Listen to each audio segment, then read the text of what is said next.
Namaskar. Welcome to this series on Bhagavad Geeta in daily life. Today we shall be talking about lessons from Bhagavad Geeta, how we can, from being lonely, we can lead to being alone. So we all know what is loneliness, and most of the times loneliness is because we are not comfortable with our own self, and that's why we feel lonely. Sometimes we don't want to be with ourselves for a long time, and we always, that's why, yearn for some or the other company. And we seldom think why this is happening to us. And Bhagavad Gita gives us a very different perspective why we feel lonely. So let's look at it. What is the difference between being lonely and being alone? Let us first understand the difference. So being lonely essentially means, in the eyes of our scriptures, being incomplete, feeling incomplete about ourselves, feeling limited about ourselves, feeling miserable about ourselves.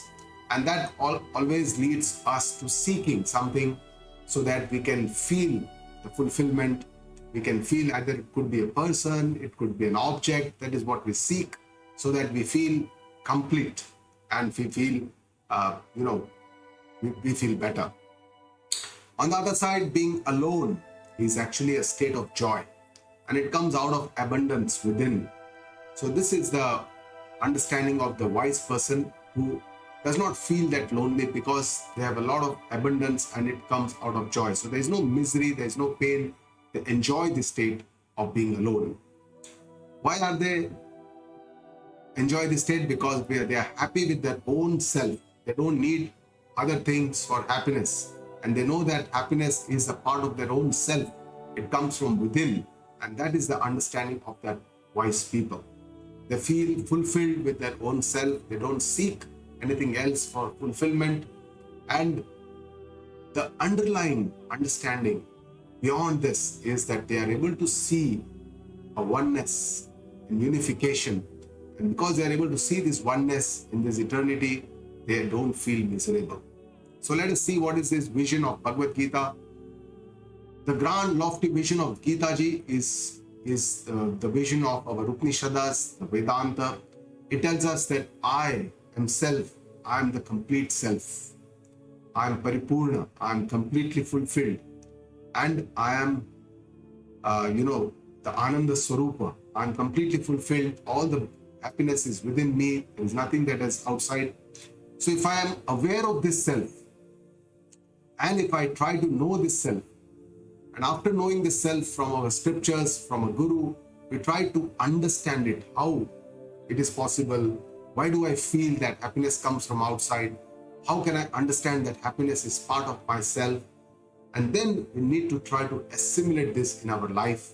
And then it can give us this fulfillingness, this joy of being with our own self and not feeling lonely. The other grand vision of the Gita, that is also the grand vision of the Upanishad, is that I am the part of the whole universe. Which I myself feel as limited to this body, to this, to this mind, all this limitation that I feel, which is also called in the scriptures, it is called Vyashti. Vyashti means individualness. And that is the same as the Samashti, the universal being. Everything in the universe, everything is connected to each other. I am that part of the whole. And this understanding is also provided by Gita in the 15th Adhyaya, Purushottam Yoga. Bhagavan says, Mamai Vansho Jiva Loke, Jiva Bhuta Sanatana, that I am an Ansha of the whole existence. And this Ansha is not Ansha Anshi Bhav, is that I am the part of the whole. It is, it is not that I am different from the whole. I am the part of the whole. And with this understanding, we can see the oneness in all the differences that we see outside in this world, in this life. And with this understanding, we can, really feel the fulfillment within. So what is the understanding of the yogis, the wise people, the people who have gained this wisdom? They never feel lonely. Why is that so? Because Bhagavan says in the 6th Adhyaya, which is the Atma Sanyama Yoga, where we need to do a lot of efforts to understand this divinity that Shri Krishna talks about. He says the yogi, they are able to see this oneness in all the things, all the things, like they are firmly established in the scripture, in the wisdom of the scriptures, and their own experience is that they are paripurna, they are fulfilled, and they are Vijitendriya, they have conquered their own senses, because they know that the happiness or joy does not come from all these objects outside. And with this understanding, they are able to see oneness.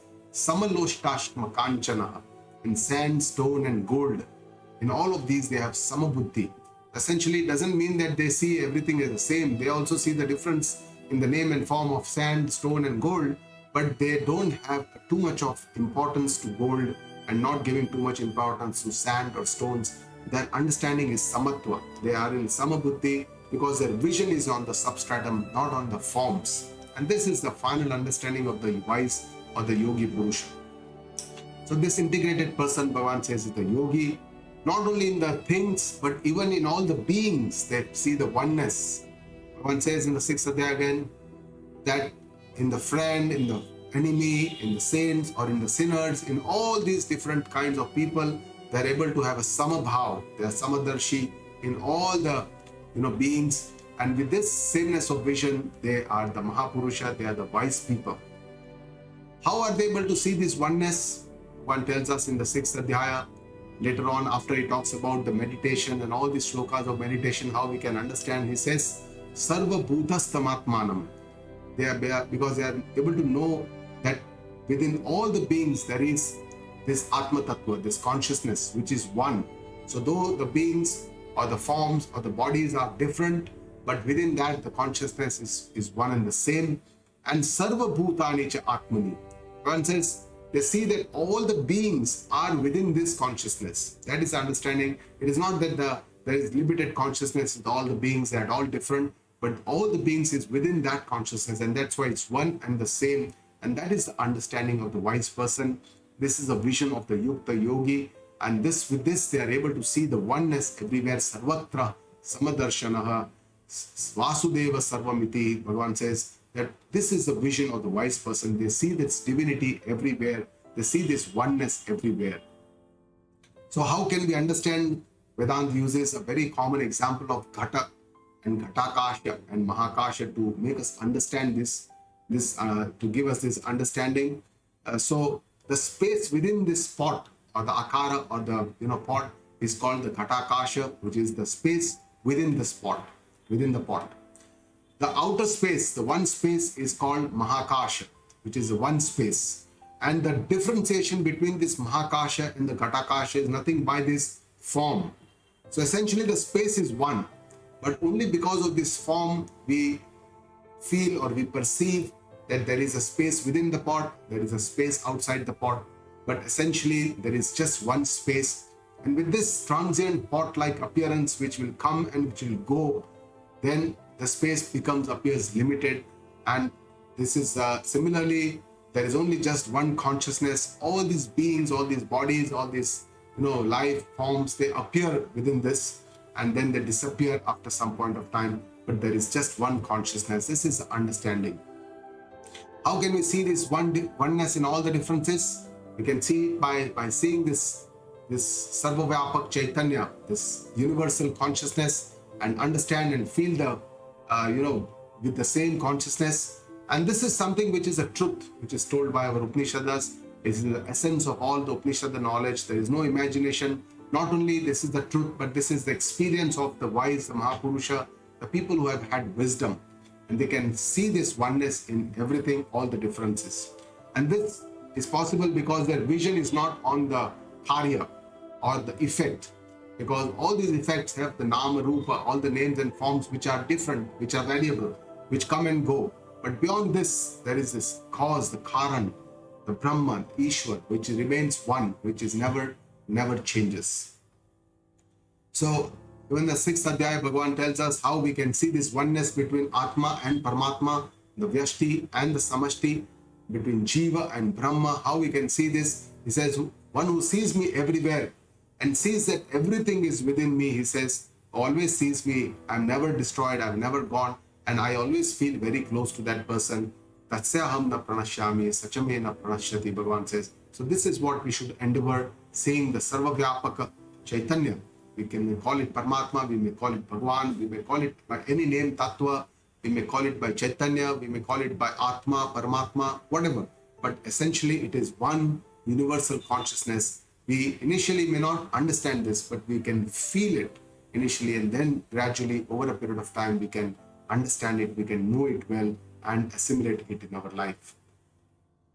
So this seeing me in all the beings, Bhagavan talks about, one is possible only by devotion. One who worships me, bhajatye katva mastitaha, by being one with me. Bhagavan says this enlightened, wise person, wherever he lives within me, is in me all the time. So this oneness in all the beings, between the Jiva, Jagata and the Ishvara, all this Triputi is the essence of our divine knowledge that Bhagavan talks about, that there is oneness.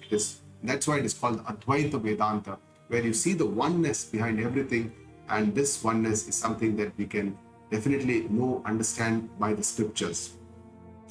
So how the wise are extremely compassionate. With this understanding, what will happen in our life? Bhagavan tells us that these wise people are very, very compassionate. Atma paumyen sarvatra. They feel the sameness everywhere, and that's why they feel the pain and pleasures of others.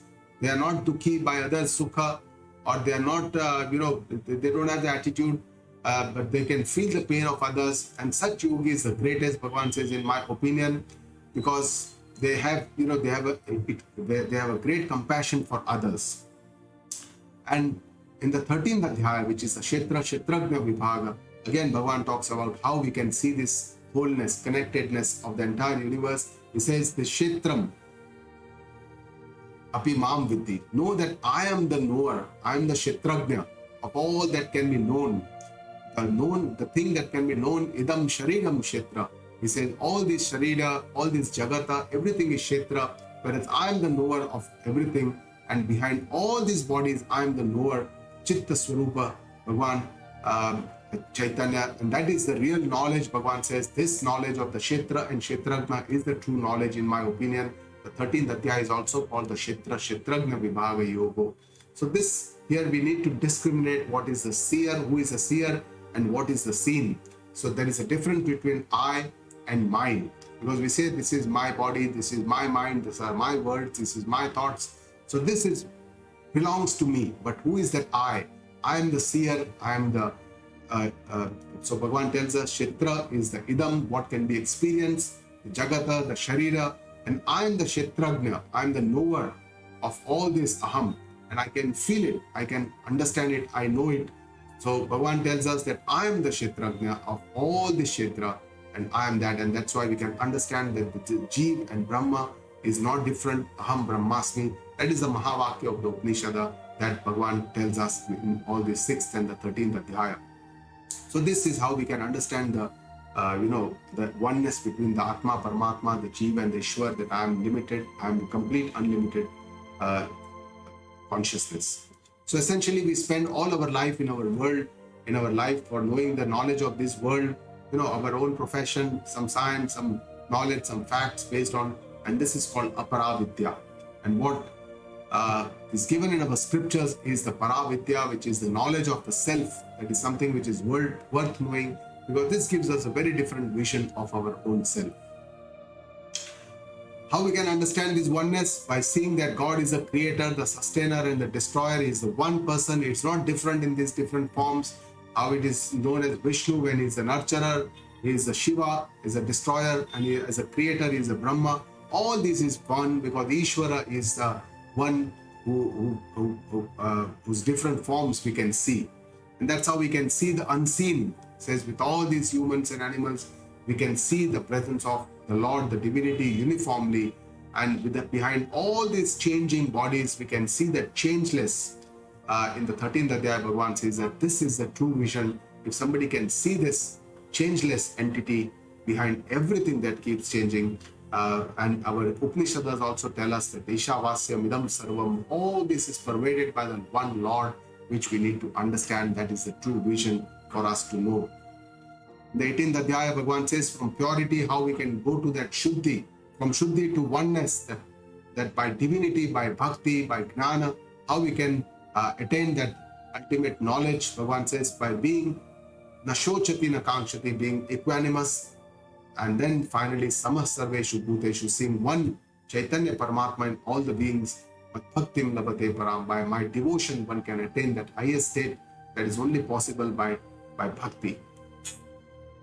So we need to leave all our misconceptions and accept that reality. In the 18th Adhyaya, Bhagavan says that whoever who devotes to me with a lot of faith, what I am, and as much as I am in reality, tattvataha, in a sense, what is the Lord, and in reality, what is the Lord, by knowing that Lord truly, Bhagavan says, they surrender, they will enter me, they will become one with me, and they will understand this oneness of all this creation.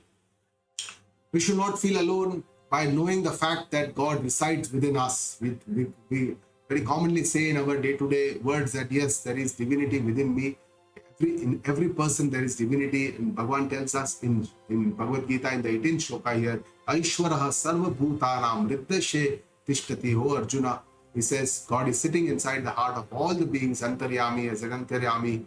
And he says, Brahmayan sarva bhutani. He makes everybody go round and round, revolves everybody as if we are sitting on a merry-go-round. Says Yantra Rudhani, everything as if it is a machine which goes round and round, Maya, with his Maya Shakti, with his magical powers. Till that Shakti, we keep going round and round. And that's why we need to understand that Ishvara can only be obtained within us. It cannot be obtained outside us. It is a part and parcel of us. We have to sit down, introspect, contemplate, go within, deep within us to understand the divinity. It cannot be obtained outside. So finally, coming to summarize how we can travel from this path of being lonely to being alone. Loneliness is definitely a miserable state of mind. It's something that makes us uncomfortable. We don't like it. That's why we seek for company, we seek for objects, we seek for phone or TV or any of these things that can just make us not lonely. We are not used to sitting with ourselves. And we need to learn to enjoy with our own self, spending time with ourselves, to understand our own self. And this understanding is to understand that I am the really fulfilled person. I don't need anything else for my fulfillment. I can be happy with my own self. And if we can learn this trick of being happy with our own self, then we will stop this seeking, wanting around in this world. And this is only possible by knowing our true self. That is the vision of the Bhagavad Gita and Upanishad.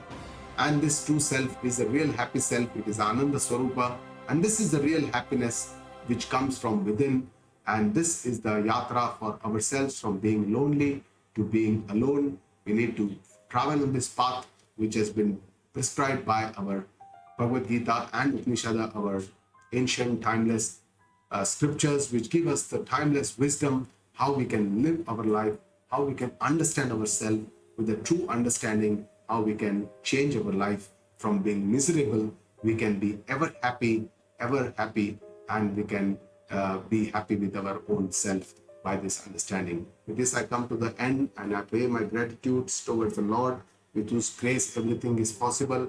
I pay my respects to this Guru Shishya Parampara, through which this knowledge is preserved and transmitted. I pay my respects to my Guruji, with whose grace I am able to learn the scriptures and share this understanding with you. Guru Brahma, Guru Vishnu, Guru Devo Maheshwara, Guru Sakshat Parah Brahma, Tasmai Shri Guruve Namaha.